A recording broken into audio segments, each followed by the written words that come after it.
Tudo bem, pessoal? Daqui a pouquinho nós vamos começar o nosso segundo entrevistado do projeto Vozes para Diversidades, né? Antes da gente começar, quero primeiramente agradecer a todos os 1.018 seguidores da conta Diver_Cidade 23, né? Agradeço muito a vocês. Quando vocês curtem, deduzo eu, vocês compartilham dos nossos valores. Os nossos valores são que não é possível viver numa sociedade democrática sem considerar a pluralidade de pessoas com diversos valores, com diversas metas, de diversos lugares, geograficamente falando, né? De definições de gênero também diferentes, e a gente precisa trazer as diversidades pro debate social, político. Por isso, a minha missão, a nossa missão. Eu agradeço muito aos 1.018. Até então, eu vi que eram 1.018 seguidores. Espero que cresçam bastante e que vocês ajudem, né, a criar esse canal compartilhando. Daqui a pouquinho tem a nossa segunda entrevistada, né? O primeiro foi semana retrasada, Tiago Teodoro, falando sobre homossexualidade. Ele estuda, a homossexualidade lá nos primórdios, digamos. Eu falo, né, da humanidade e várias publicações, inclusive seu livro A Banda Sagrada de Tebas, disponível na Amazon. Quem quiser adquirir, só dá um pulinho lá na Amazon e comprar. Eu ainda não comprei, né? Falei que eu ainda não comprei, mas vou comprar e vou ler, e provavelmente vai ser muito bom, vai ser muito esclarecedor. Boa noite, Marcelo Braço, boa noite, Andressa, boa noite, Melo Rosália Pereira, não é isso? Muitíssimo obrigado. Começa a live 8 horas. Daqui a pouco eu vou estar chamando a nossa convidada e vai ser muito bom, vai ser muito esclarecedor, né? É sobre diversidade mesmo, né? E a nossa vai ser falar de diversidade e como é que a gente pode ter essa ideia de inclusão, ter essa ideia de respeito, considerando o outro, considerando as diferenças, sejam visíveis, sejam invisíveis, do outro. Eu acho que quebrar preconceito não basta apenas punir, né? Tem que punir, né? Nos ditames da lei, a pessoa tem que ser punida quando pratica alguma covardia, né? Alguma violência homofóbica, seja física ou verbal, né? Alguma violência racial, né? Alguma violência por ser mulher, né? Praticando a misoginia, né? E eu acho que nós temos uma sociedade também intolerante, né? Além de tudo que a gente sabe, né? De um patriarcado muito forte. Isso é histórico, isso é cultural. Mas quem disse que a gente não pode mudar a cultura através dos tempos, né? Gerações vêm e vão, e vindo novas gerações com novas mentalidades. Mas não é só isso, não basta só nascer. Basta também, é necessário que se faça um trabalho de educação, né? Acho que você só se torna uma pessoa civilizada, sim, porque é uma questão de civilidade, de tratar o outro com respeito, independente de quem seja, de onde viva, se houver educação inclusiva. E os livros, eles são uma arma fundamental para esse trabalho de mudança de pensamento e estabelecimento, enfim, de uma cultura inclusiva, né? Daqui a pouquinho eu tô chamando ela, né? E nesse ponto eu toco na questão da bibliodiversidade, né? O meu contato com a bibliodiversidade eu achei fascinante. Isso vem de uns 2 anos para cá. E nesse contexto,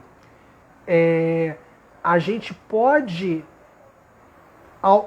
no processo educacional da criança, do jovem, né, incutir ideais, discutir ideais de respeito ao homossexual, ao LGBT, que é a PN+,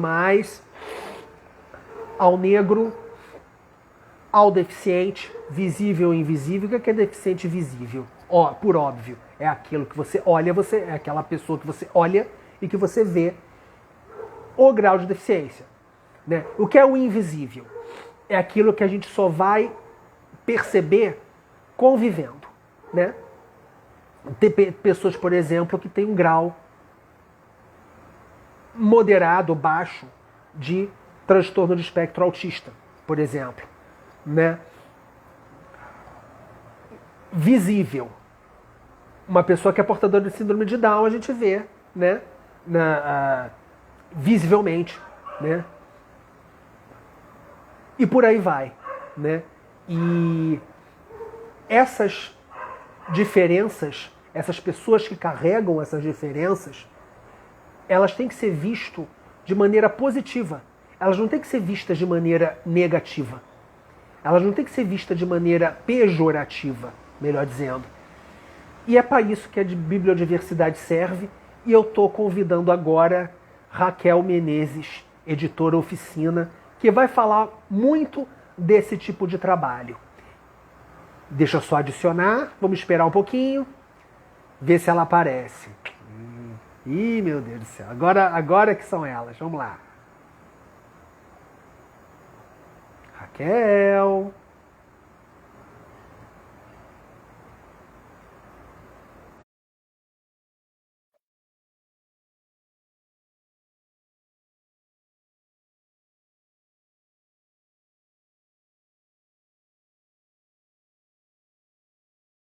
Raquel, hello!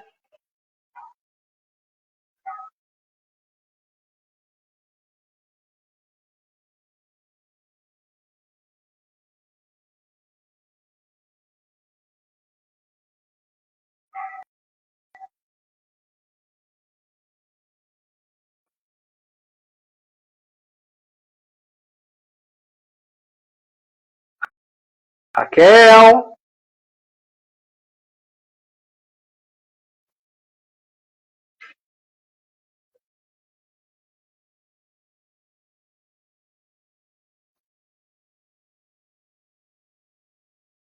Vamos ver aqui, gente.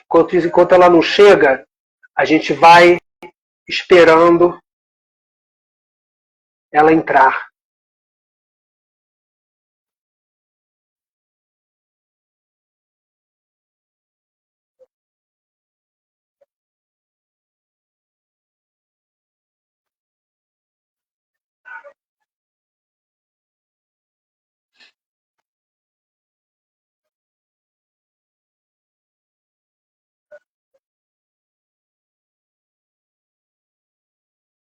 Raquel, tudo bem?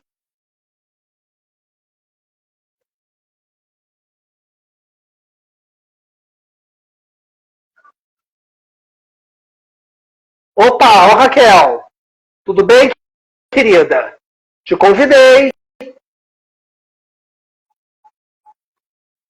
Opa, tudo bem, Raquel? Tudo bem? bem, Alexandre? Tudo ótimo. Eu estou aqui conversando antes de você chegar, já meio que introduzindo o tema que a gente pode muito falar sobre como é que a literatura e a bibliodiversidade ela pode contribuir na quebra de preconceitos e transformar uma sociedade, de geração em geração, mais tolerante com as diferenças, mais inclusiva com as diferenças. Mas, primeiramente, eu queria muito que você se apresentasse para a gente, Raquel, e contando muito sobre você, um pouco não, um pouquinho mais de você, e com você e sobre a editora. Quem é você, por quê? Eu sei quem é você. Quem é você e por que editora, o que te fez ter essa ideia de formar uma editora, como é que foi esse processo e por que esse tema tão específico, que aliás me fascina muito. Oi, boa noite, Alexandre. Desculpa, eu só não consegui prender meu cachorro, então de vez em quando ele vai estar latindo. Essas coisas de live. Não tem importância. Mas, enfim, quando a gente criou a editora há 11 anos atrás, na verdade, quando eu assumi, ela não tinha, a gente não usava a tagline mais que livros de literatura, mais que livros de diversidade. A gente usava mais que livros de literatura. A gente passou a usar o mais que livros de diversidade há 2 anos e meio, quase 3 anos, né? E aí, na verdade, a gente primeiro viu que a gente tinha muita coisa no nosso catálogo voltado à diversidade. A gente tinha livros da Cidinha, do Marcos Lima, que fala sobre, que é um autor cego, muita coisa sobre feminismo, alguns nomes de literatura negroafetiva. E aí a gente fez essa transição, né? Ao invés de se identificar como uma editora que trata de diversidade, se identificar como uma editora que trata de diversidade, né? Ao invés de literatura, a gente trata de diversidade. E o que te moveu, assim, a criar isso? Assim, algo pessoal, né? Essa valorização toda que você tem. Gente, a editora dela, vocês precisam visitar. É uma graça, né? Além de eficiente no trabalho, ela é uma graça. Reformou há pouco tempo, né, Raquel? E tá, assim, bombando. Né? E eu queria saber, assim, quais foram os motivos mesmo, assim, pessoal, se é que teve, para você se aventurar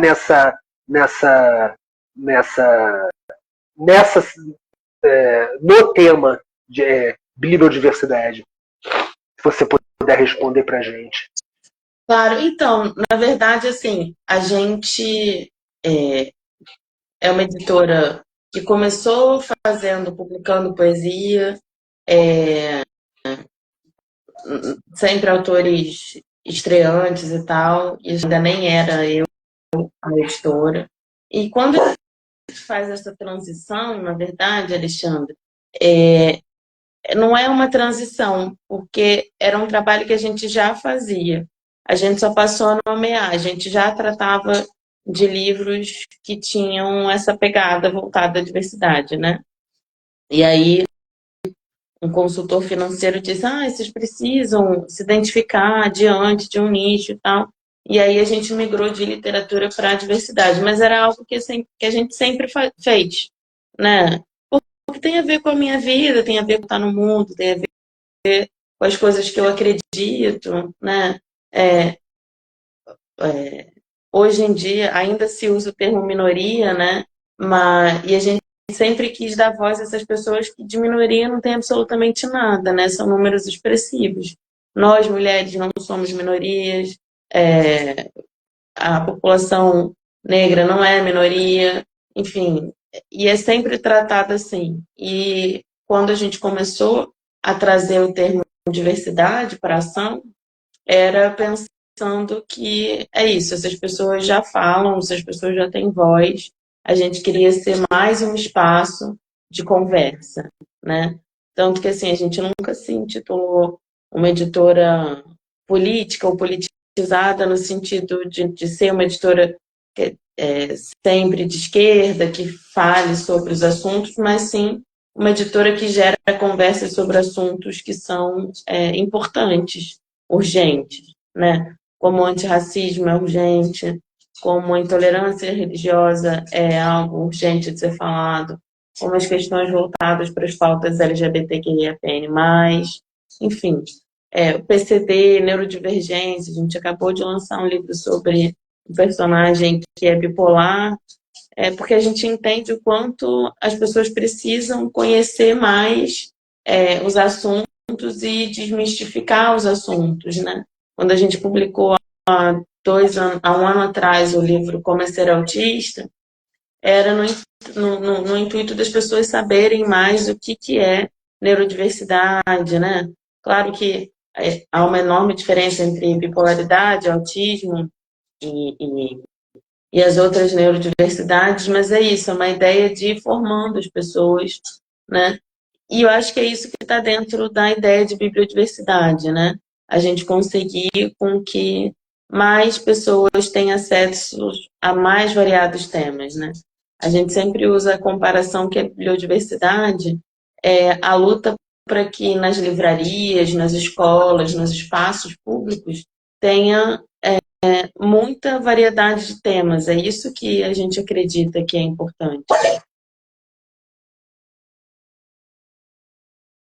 E como você falou de uma múltipla variedade de temas, como é que vocês conseguem acesso a, a livrarias para essa multiplicidade? Há uma aceitação maior, menor?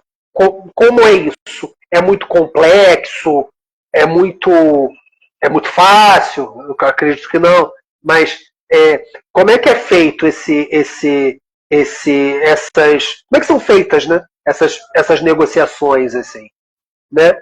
Para vocês se inserirem, porque eu tenho muito contato, né? Isso graças a vocês, né, pessoal? Desde 2022, com escritores que são, eu não gosto dessa palavra não, mas que são ditos periféricos, né? E que têm uma produção literária absurda e que retratam a realidade de onde eles vieram, que é muito rica, né? Como é que é feita, por exemplo, Raquel, isso? Assim, como é que, né, a gente quer quebrar preconceito, quer quebrar paradigma, isso também faz parte. Como é que é feito isso? É difícil? É fácil? Enfim. Voz para você, Raquel. Eu acho que nada no mercado editorial é muito fácil, né? Principalmente para uma editora de tamanho pequeno, uma editora independente. É o gargalo geral do mercado, porque imagina uma distribuidora, por exemplo, de São Paulo, tem hoje algo em torno de 300 clientes, ou seja, são 300 editoras, nem todas têm apenas um selo, às vezes tem mais de um selo, então está falando aí de distribuir 700 clientes em um país que tem muito pouca livraria, né? Então, esse é o nosso maior gargalo. Mas é isso. A gente vai tentando, vai buscando fazer um trabalho bem consistente, de visita às livrarias, procurar de treinamento dos livreiros, de dizer o quanto é importante esses temas, dizer o quanto esses temas estão em alta, o quanto as pessoas precisam e tem a demanda de ouvir também, né? Eu acho que hoje, acho que a gente está ainda a passos de distância, passos largos de distância de onde a gente deveria estar. Porém, a gente está no caminho, né? Então, acho que as pessoas hoje têm muito mais interesse, né? Pelo menos é o que eu vejo.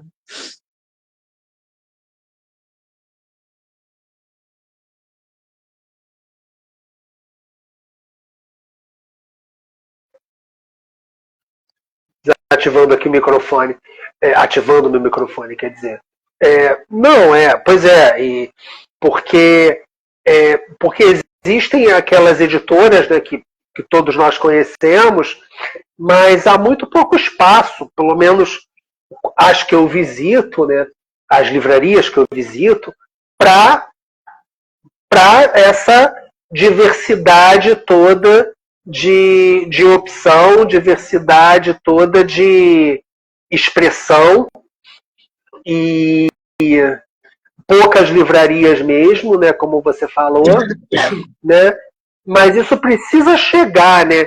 Existe, assim, o que o poder público, Raquel, não sei se a pergunta é pertinente, mas o que o poder público, nesse momento, ele pode fazer? O que vocês podem fazer provocando o poder público para essa bibliodiversidade acontecer de fato?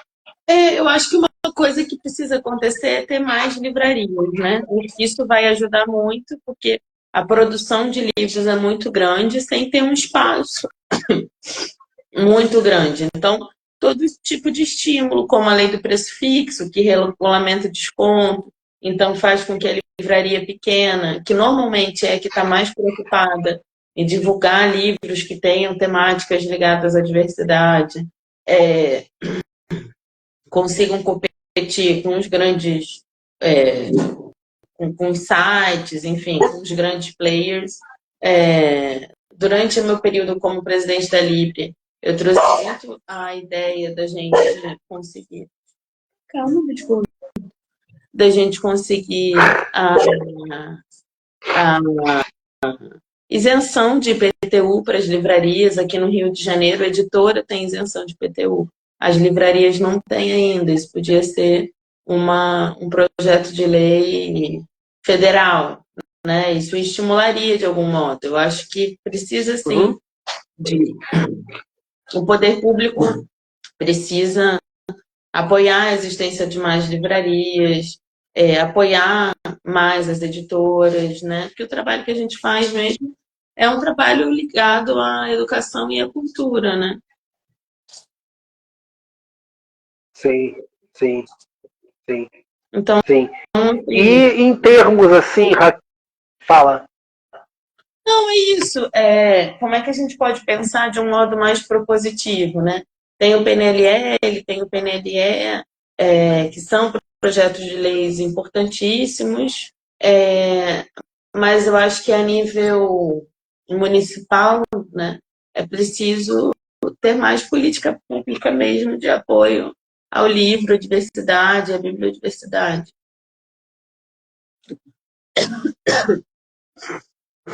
E com certeza com mais livrarias abrindo, com incentivo, né, tributário, né, não tributar as livrarias, como você falou, né, isenção de IPTU, certamente valeria bastante a pena, né? Talvez, às vezes, até a pessoa tem vontade, principalmente aquelas livrarias que são independentes, que não fazem parte de uma rede, né? O cargo onera muito mais aquela pessoa, né? Os próprios sebos também, né? Que poderiam desenvolver esse papel, né? Não sei se você concorda comigo, mas eles poderiam também ter uma... A gente tirar a produção de livro, a produção de leitura de um pedestal que faz com que, às vezes, seja só de famílias tradicionais, né? A gente pensar, por exemplo, que a periferia do Rio de Janeiro tem muito... além de ter muito pouca livraria numa cidade como Rio de Janeiro, sempre nos mesmos lugares, né? A gente precisa ter livraria em Madureira, por exemplo. A gente precisa ter livraria em Piedade. A gente precisa ter livraria e boas livrarias em outros lugares, né? Que a livraria não é só um lugar de venda de livro. A livraria é também um ponto de cultura, né? É um lugar onde acontecem lançamentos, acontecem eventos. É um lugar onde não acontece nada. Você vai lá e só de visitar você já fica por dentro de assuntos, né? Vendas, capas de livro. Então, assim, é preciso mesmo o reconhecimento das livrarias como ponto de cultura para uma cidade. Certo, certo. E no outro lado, assim, como formar leitores, né? Aí eu já começo a pegar essa parte com o poder público, escola pública, né? Para a gente depois falar de do preconceito, dos preconceitos mesmo, né? Como isso pode ajudar na nossa luta, né? Por inclusão mesmo, por respeito mesmo. E aí, o que você acha?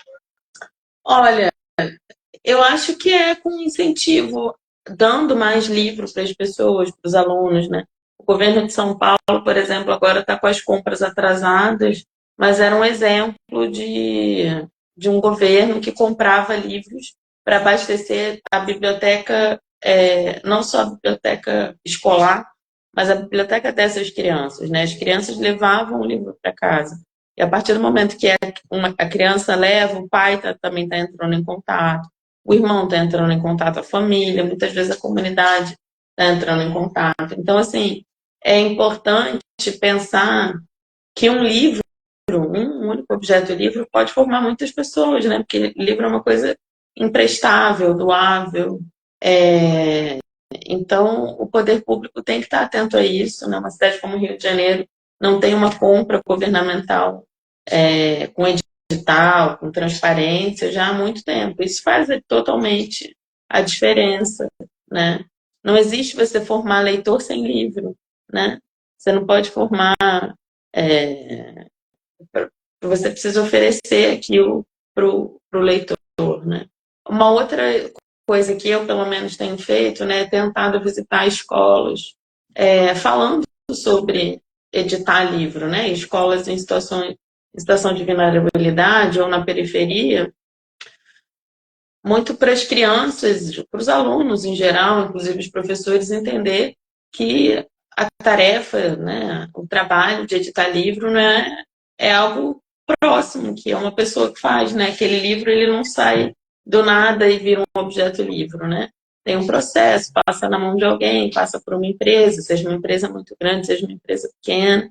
Então, eu estou muito comprometida, né? Até porque eu venho de uma família da Baixada Fluminense e do subúrbio do Rio de Janeiro, de que qualquer um pode ser editor de livro, se quiser ser, sabe? Eu acho que falta isso, eu acho que tem umas atividades, umas profissões, né, que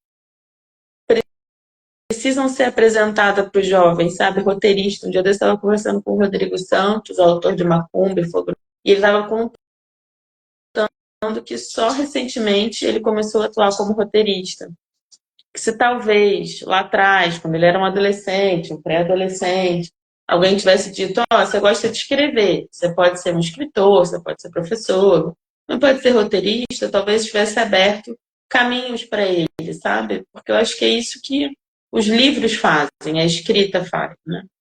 E aí, nesse sentido, eu acho que eu estou muito convencida e falo muito isso para os amigos ou palestras que eu vou, que para a gente conseguir formar leitor, é importante a gente formar escritor. É indispensável a gente empoderar aquele aluno e dizer para ele que ele pode se expressar através de palavras, né? Que ele não precisa ler todos os clássicos da literatura para depois escrever, sabe? Ele pode primeiro escrever sobre a vida dele, sobre o dia dele, sobre o corre dele, sobre a dificuldade dele, sobre a felicidade dele, para aí sim, depois, ele se transformar em um leitor fervoroso, sabe? Um leitor contínuo. E, na verdade, eu falo isso não é só para jovens, não, né? Acho que para a educação de jovens e adultos também, né? As oficinas de escrita são muito usadas, por exemplo, nos trabalhos em presídios de formação de leitor, sabe? É isso, é você dizer, olha, você pode escrever. Se você escrever, como consequência, você vai acabar lendo mais, né? Porque você vai ler um mundo melhor, né?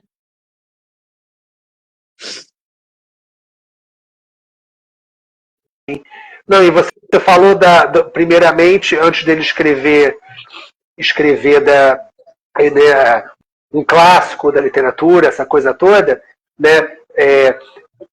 Os escritores que eu vejo que você que eu percebo que você edita, né, os livros que você edita, são exatamente disso, né, sobre o que faz feliz, sobre uma determinada realidade, que é uma... falando de várias coisas, né? Falando de como é a vida mesmo, de como a vida é complicada, é dura, é no transporte, ser respeitado, né? Sem nenhuma... ser respeitado por ser simplesmente quem é, que é humano. Né? Eu tenho acesso a alguns livros da editora, entre outros, que não são da sua editora, que relatam justamente isso. Né? Isso é muito bacana, e as grandes editoras, né, as editoras, quando eu falo grandes, que estão no mercado, deveriam prestar atenção a esse tipo, ao tipo esse nicho, né? Porque tem público, né? Tem gente produzindo, tem gente lendo também, né? E eu me impressionei muito, porque eu estou acostumado a um tipo de literatura, e quando você vai emergir, né,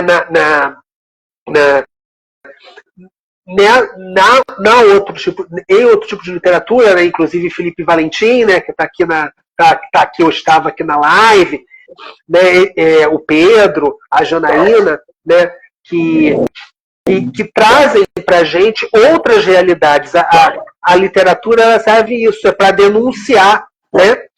Quando eu falo denúncia, não só as mazelas, né, mas eu falo trazer à baila outros tipos de realidades que nós temos no Rio de Janeiro. O Rio de Janeiro não é só a praia, não é só o Corcovado, não é só o Pão de Açúcar. Essa imagem que a gente vende fora do estado e fora do país, né? Existe muita coisa que pode ser transformada mediante a literatura, né? Isso é muito bacana. E quando eu falo de transformação, aí eu já vou entrar logo para a questão do tema realmente da live que eu quero desenvolver, Raquel, sobre a questão do bullying, né, nas escolas, né, e como a bibliodiversidade ela pode contribuir bastante. Né? Não sei se vocês sabem, pessoal, eu acho que tem mais gente na live, mas eu não estou conseguindo ver. Né? Pessoas acenando, mas eu não estou conseguindo... Muita gente aqui acenando, mas enfim, não cresce, mas não importa. É o seguinte, a gente vê cada vez mais indícios, né, Raquel, de intolerância de alunos, né, que não são PCDs, que não são LGBTs, que não são, né, que não se declaram, né, negros, né, e essa prática de bullying, primeiro que eu não gosto muito dessa palavra bullying. Eu chamo, para mim, me corrija, salvo caso precise, por favor. Eu gosto mais de usar a palavra assédio, porque parece que o bullying foi inventado 20 anos atrás, entendeu? Essa palavra, sabe?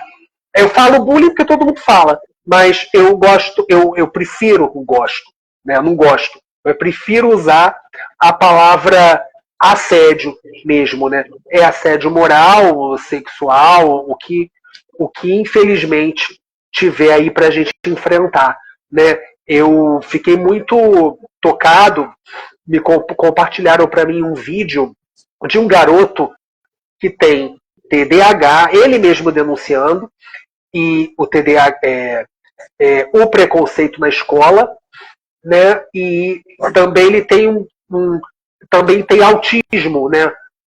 Provavelmente num grau baixo, né? A ponto da interação ser um pouco mais fácil com os outros alunos, né?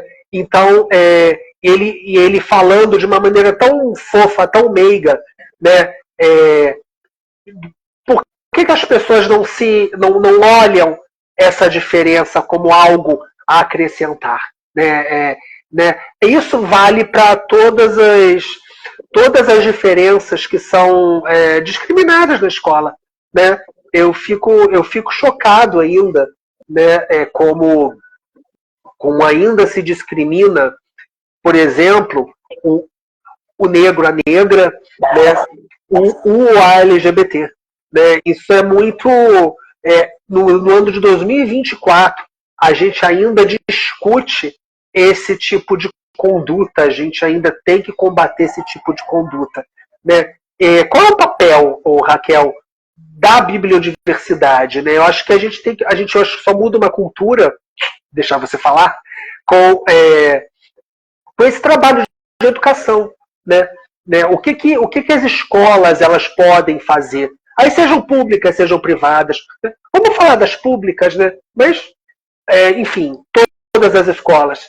Né? O que a gente pode fazer em relação a isso? O que pode ser desenvolvido dentro das escolas, né? Com participação de comunidade, né? Não só nas escolas. Porque o preconceito também na vida nem da criança, né? A gente aprende também a ser preconceituoso, né? Como é que é isso para você? Para a editora? A diversidade e a bibliodiversidade. A bibliodiversidade em livro, né? Ela tem uma função basicamente de ser preventiva. Eu acho que a partir do momento que você se vê representado numa história, né? Você que tem, por exemplo, alguma neurodivergência, vê um neurodivergente representado numa história, você começa a normalizar aquilo, né? Acho que é 10.639, né, que vem falar dos negros e indígenas tem essa função, né? Hoje é uma lei que é obrigatória, ainda não tem tanto êxito quanto deveria ter, mas a gente já vê uma mudança, a gente inclusive vê uma mudança no mercado de editoras especializadas em publicar livros voltados para atender a 10.639. É por entender que a partir do momento que a criança se vê representada, né? Ao invés dela ver uma princesa branca, loura, de olho azul, ela vê uma linda princesa negra, sabe, em um ambiente que não é de neve, sueco, ela entende um pouco mais da sua história, da sua ancestralidade. Ela que é representada, ela que se sente representada, está ali e normaliza mais, né? Assim como as bonecas, assim como as brincadeiras. E também quem não é negro consegue, aos poucos, perceber a diversidade, perceber que o mundo vai além do seu fenótipo, vai além de você, vai além das suas crenças. Eu acho que é isso que o livro permite fazer, né? Embora eu sempre diga que eu acho que livro não salva ninguém, porque não salva mesmo, mas ele pode ser um bonito instrumento para ajudar você a pensar melhor, a ver melhor, a se reconhecer e a reconhecer o outro, né? Você vai ler um romance como da Tatiana Salem Levy, por exemplo, que fala sobre violência, sobre... E acabei de citar você, Rodrigo, que fala sobre violência, que fala sobre violência, assédio sexual, que fala sobre uma mulher, né, abandonada numa situação de aborto pelo companheiro, e você pode se identificar com essa história. A partir do momento que você se identifica com essa história, você tem uma perspectiva diferente, você se olha de um modo diferente, você olha o seu outro, sabe, os seus companheiros de vida e de jornada de um modo diferente. Eu acredito muito que o livro tem essa função, sabe, de fazer com que, de permitir com que a gente olhe diferente para a gente mesmo e para as outras pessoas, né? Quase como se o livro fosse um espelho, né? Ainda que você vai ver uma história completamente diferente da sua, né? Mas a partir de uma história de fantasia completamente diferente da sua, você consegue se olhar, né? Porque a gente não se olha só pelo igual, né? A gente também se olha pelo diferente, né? Então, eu acho que a importância da bibliodiversidade em sala de aula, né?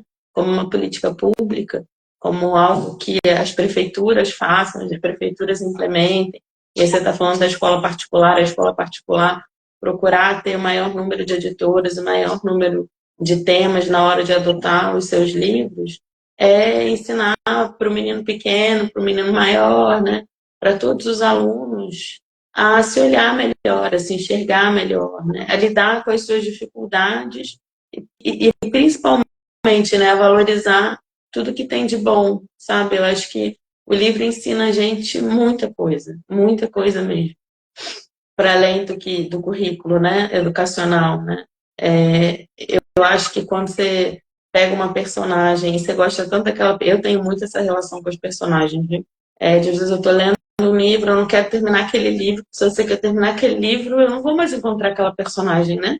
Então, às vezes eu fico adiando um pouco o término do livro, porque eu tô numa relação mesmo de afeto, sendo afetada por aquele personagem, e quero que aquele personagem faça parte da minha vida, sabe? Se isso não é transformador, eu não sei o que pode ser transformador, né?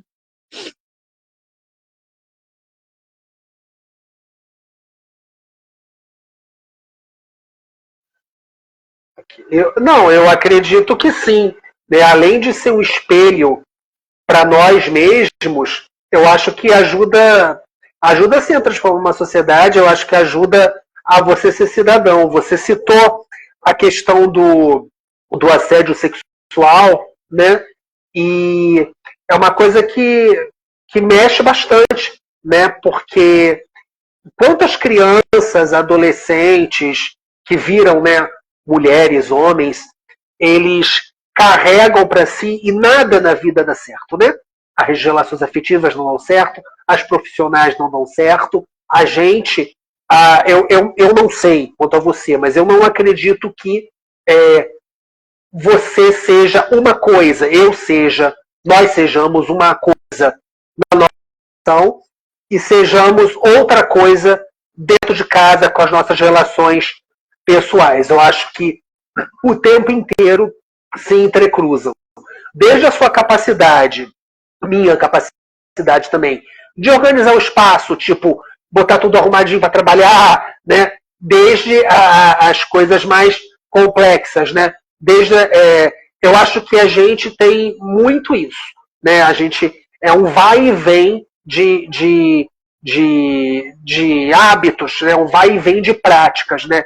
As pessoas, no trabalho eu tenho que ser uma coisa, tem que ser mais organizado, em casa tudo bem. Não, eu acho que existe essa confusão, no bom sentido, se a gente quiser falar, de sentimentos. E eu acho que a gente pode transferir isso também para uma cultura. Né? Eu acho que, por exemplo, voltando ao assunto do assédio, não sei se você está entendendo onde eu quero chegar. Né? No assédio sexual, acho que o livro ele pode servir muito de denúncia. Né? Ter o hábito também da criança, do adolescente, do adulto, né? Do idoso, enfim, né? Deles denunciarem, né? Não terem a vergonha de. Porque muitos também são levados por vergonha, né? O que os outros vão pensar, né? Terem criar mesmo esse hábito de falar, de denunciar, né? E, né, o agressor, né? Não só o agressor homofóbico, racista, misógino, como o agressor também sexual, né? O assediador. Assediador em todos os sentidos. Né? Eu acho que isso também pode começar desde a infância, né? Com um livro. Raquel, tudo bem? Tá. Eu achei que tivesse dado problema na internet. Não, e voltando a falar, né? O assédio, as pessoas terem o hábito de falar sobre isso. Né? Talvez não teríamos tantos processos, né? Tantas denúncias, né? Se as crianças, por exemplo, souberem, né, pela literatura, o que é o que é o meu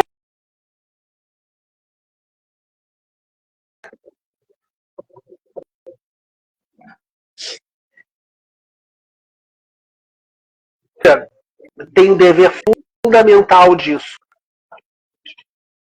Acho também que não é só a escola, eu acho que os pais também. né? Bem, Aí eu já, os pais, sentido, o tutor, o que for,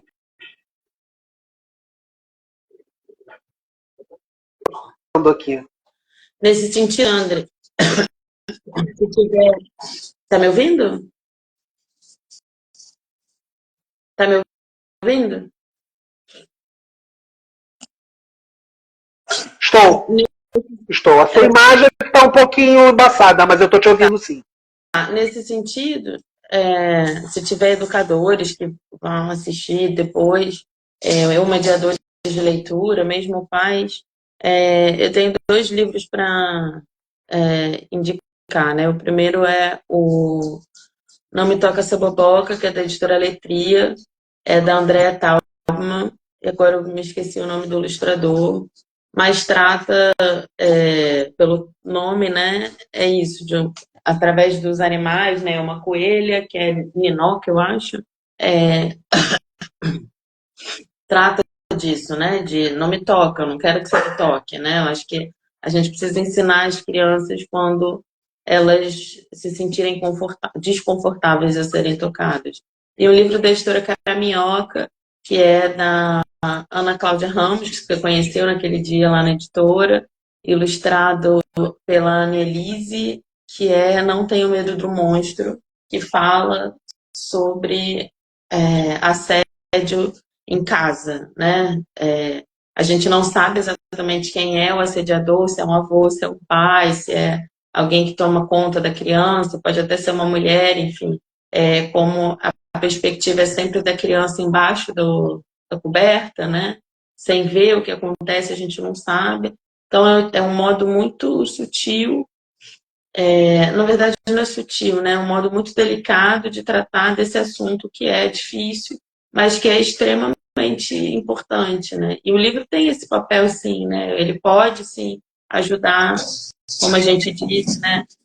Tendo uma característica reflexiva, né? Como se fosse mesmo um espelho, de ajudar você a enxergar os seus problemas, as suas dificuldades, as situações com as quais você não sabe lidar, né?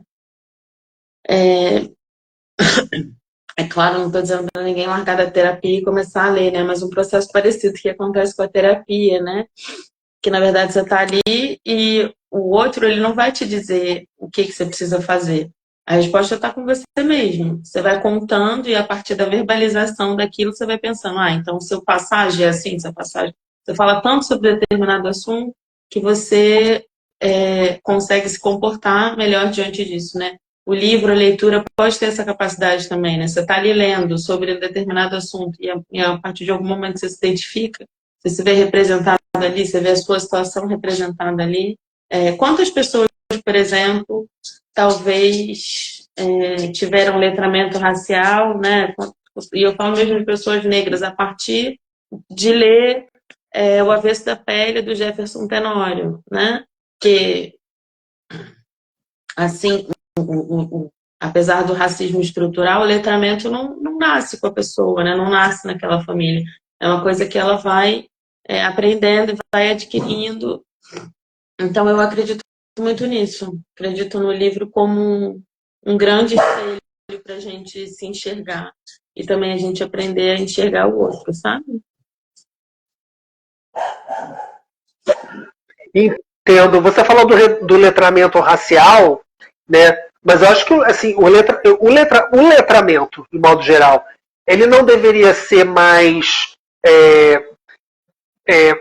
voltado para as pessoas que possuem um local de fala e que não passaram por N situações constrangedoras de preconceito ou de assédio como outros grupos mais vulneráveis, ou Raquel?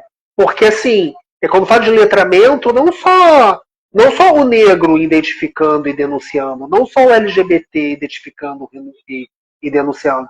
Eu acho que seria o próprio. As camadas mais privilegiadas também deveriam ter esse letramento. Os filhos dele, no caso. A gente está falando de educação, de escola. E o que você acha disso? Eu acho que sem dúvida né? Eu vou pensar desde o meu lugar como mulher. É óbvio que eu quero que todos os homens sejam aliados da causa feminista, né? Mas acho que nós mulheres, precisamos saber primeiro que podemos ocupar todos os espaços, que não podemos ser assediadas, que temos que ter igualdade salarial, enfim, tudo que diz respeito à pauta, né? Então, sim, óbvio que esse letramento ele precisa ser generalizado, mas eu acho que a partir do momento que a pessoa que sofre o preconceito está instrumentalizada a partir da leitura, ou mesmo da oralidade, né, a partir de história que escuta, ela também vai cumprir esse papel de ensinar, de ensinar como que as pessoas devem se portar, sabe? É óbvio que todo mundo precisa ler sobre letramento, sobre todos os letramentos, como você mesmo disse, Alexandre, concordo plenamente com você. Mas, obviamente, para mim, me parece que quanto mais a margem, né? Essa palavra, lamentavelmente, ainda é muito minoria, não é? A gente desconstrói, mas a ideia de margem a gente desconstrói menos. Quanto mais a margem, mais paramentrado a gente precisa estar para saber discutir, para saber se colocar no lugar, a gente precisa estar mesmo instrumentalizado. Eu acho que isso é muito, muito, muito importante. Não, porque eu falo de grupos que não sofrem discriminação, né? Esses grupos dominantes, né? De uma maneira também deles usarem o local de fala deles, né? Porque até com a intenção de que, tipo, estamos todos juntos, né? Porque para não gerar conflitos, ou que pelo menos tenham poucos conflitos, né? Entre várias camadas da sociedade, né? Ricos, pobres, gays, não gays, negros, não negros, né? E por aí vai. Quer dizer, por isso que eu também insisto não só um letramento para todos, né? Numa escola, né, particular, né? Eu estava vendo outro dia, classes sociais também, discriminação social, né? Eu estava vendo ontem, né, sobre um rapaz, não um rapaz, sobre alunos que são bolsistas em escolas frequentadas por pessoas ricas e, né, provavelmente brancas, né, e que sofrem preconceito, né, bolinha de papel, não só a bolinha de papel, né, mas tacando bolinha de papel nos outros, mas não só isso, mas o que bilhetinhos do tipo feio, preto, escroto, pobre, né? Eu estava vendo essa reportagem ontem, né, no jornal, e de como se essas pessoas estivessem ali de favor, né? É uma coisa engraçada, né? A gente nunca vai tolerar o outro, né? Vai respeitar o outro, né? A gente quer respeito para si, mas a gente nunca, né, respeita o outro, né? É como se aquela pessoa da posição de dominante economicamente se achasse mais digno de respeito do que os outros, do que o trabalho dos outros, né? Do que os outros serão, né, em termos de ser humano mesmo, no dia a dia de mercado de trabalho, né? Seja qual for a profissão que for cabível ou qual for a profissão que ele puder ser, né? Às vezes a gente, né, trabalha às vezes com o que tem, né? Às vezes por muita falta de formação e por muita falta de oportunidade também por conta desses preconceitos absurdos, né? Que eu acho que tudo começa na escola. Né? Eu acho que a bibliodiversidade também seria válida, né? Esse letramento, né, com a bibliodiversidade seria válido, né, para esse tipo de questão, né? O garoto está ali, os garotos estão ali como se estão ali de tipo jogam na cara da pessoa como se a pessoa estivesse ali de favor, né? Isso é muito triste, né? Eu que estou te dando esta chance, então vou fazer o que eu quiser com você e você tem que ficar calado e estuda e cala a boca. Né? Existe esse infelizmente comportamento, né? Eu acho o fim da picada. Eu fico muito triste e muito desesperançoso, né? Porque essa ideia de inclusão a gente não vai conseguir nunca botar em prática, né? Com esse tipo de comportamento. E as escolas também, né? Tem particulares muito ricas que cobram mensalidades absurdas, né? Às vezes a escola nem vale a mensalidade que está se cobrando sobre ela prefere fazer que não vê, né?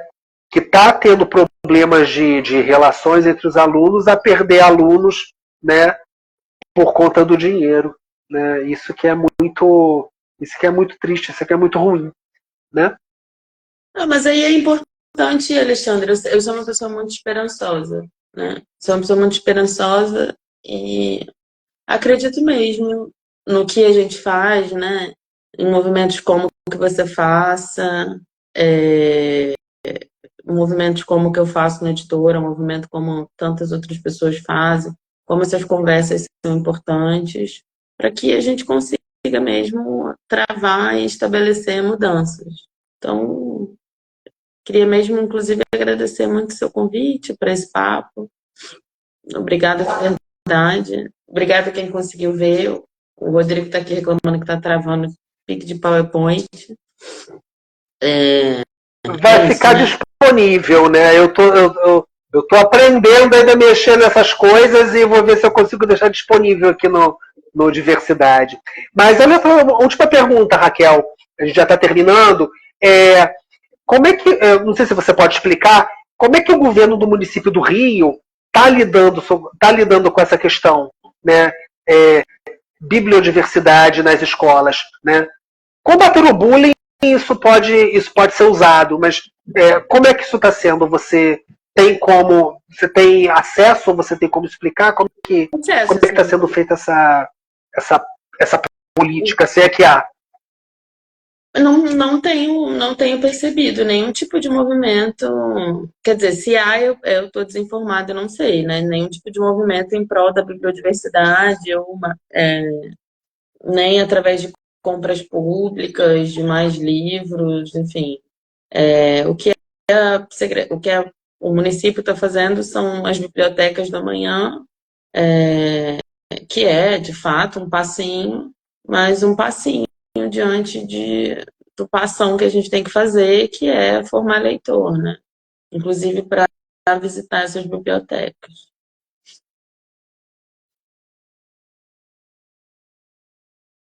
Perfeito, perfeito, perfeito. E pergunta, gente. acho que não está tendo e a gente vai encerrando por aqui. Eu acho muito bacana você ter aceitado o convite, sabe, Raquel? Acho que a gente tem muito que conversar. Eu acho que é uma pauta minha, né? Acho que é combater preconceito mediante a educação. Não é só a coerção policial do cara adulto ou do adolescente, né? Eu acho que a gente aprende de berço também, né? Acho que é um processo civilizatório e é uma das pautas que eu tô super a fim de levar para frente, né? E vamos ver, né? A gente ainda tem muito que conversar, né? Agradeço muito a você, eu agradeço muito aos que entraram e saíram, tiveram problemas ou não para ver a nossa live e vou tentar botar disponível aqui no Diver Underline Cidade e assistam na íntegra, porque eu acho que é muito importante a gente desenvolver esse tipo de questão para daqui a alguns anos, né, daqui a uma geração, sei lá, né, as pessoas lembrarem que não seja necessário discutir e nem repreender atitudes relacionadas a quaisquer preconceitos, né? Acho que é esse o legado que a gente podia deixar, né? Mas não depende só da gente. É uma luta, todo dia. Muito obrigado, viu, Raquel? Grande beijo para você e a gente vai se falando, né? Eu adorei, adoro. E posso convidar as pessoas a visitarem sua editora, Raquel? Claro, pode convidar, as pessoas podem ir lá tomar um café com bolo, só precisa mandar uma mensagem antes. De novo, Alexandre, super obrigada por esse convite e conta comigo para o que precisar, tá bom? Obrigada mesmo. Tá legal, minha querida. Muito obrigado. Eu agradeço bastante enriquecer a nossa conta, enriquecer o nosso debate em prol da inclusão, né? Um dia eu espero que seja perfeito, mas, né, começar já dando o primeiro pontapé já tá bom. Beijão para você. Pessoal, a gente está terminando. Grande beijo e até a próxima com Vozes para a Diversidade. Beijo, abraço para todo mundo. Tchau, tchau.